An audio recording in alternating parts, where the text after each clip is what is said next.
राधे राधे दोस्तों भगवत गीता के सफ़र में आपका स्वागत है। और अपने आज एक शंका का निवारण करेंगे।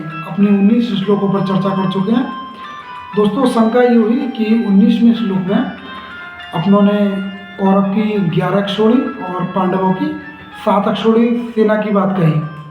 तो लोगों का प्रश्न आया कि अगर दुर्योधन अन्यायी है, धर्म की नीति पर कार्य नहीं करता है, लोगों का शोषण करता है, तो वो फिर 11 अक्षौणी सेना लेकर कैसे बैठा हुआ है?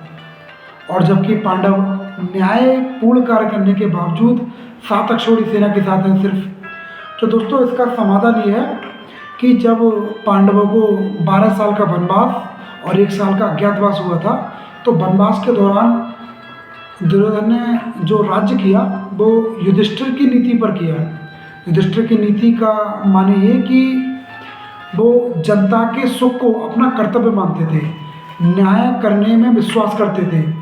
इस सिद्धांत पर दुर्योधन ने कार्य किया और इसके आधार पर राज्य किया। तो दोस्तों इस राज्य का परिणाम ये हुआ कि जो सेना पहले दुर्योधन के पक्ष में नहीं थी, वो भी उसके पक्ष में दिखाई देती है।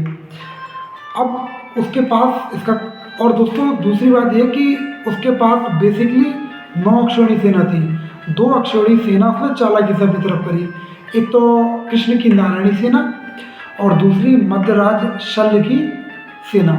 तो 9 सेना उसकी तरफ थी, 2 उसने अपनी तरफ कर ली, तो उसकी इस प्रकार उसकी तरफ 11 सेना हो गई।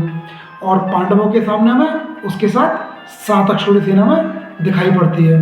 तो दोस्तों इससे ये पता चलता है कि अगर कोई अन्याय व्यक्ति भी न्याय की नीति पर कार्य करता है, धर्म की नीति पर कार्य करता है, तो उसके साथ भी कुछ लोग खड़े हो जाते हैं। तो दोस्तों अब अगले श्लोक में देखेंगे कि क्या होता है। जब तक के लिए राधे राधे।